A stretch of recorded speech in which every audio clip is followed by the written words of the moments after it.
head of the state's Troubled Disaster Recovery Agency is out today. State officials announced last night that ReBuild NC Director Laura Hogshead is no longer leading that program.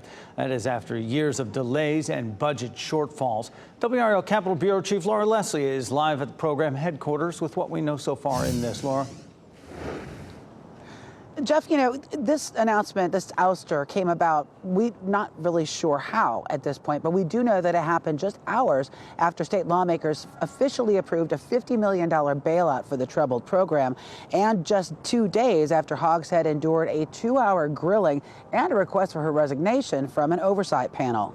Laura Hogshead led the Office of Recovery and Resiliency, or NCORE, also known as ReBuild NC. Its task was to use federal and state dollars to get people displaced by Hurricanes Matthew and Florence back into their rebuilt homes.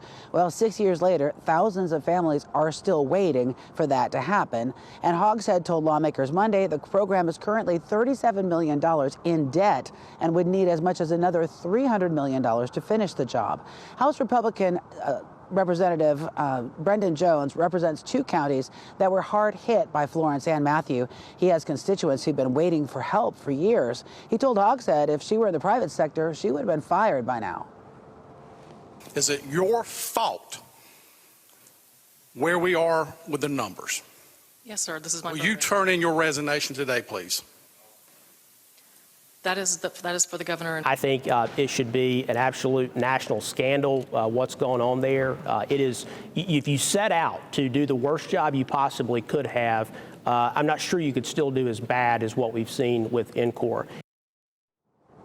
That's incoming House Speaker Destin Hall speaking to us after session on Tuesday.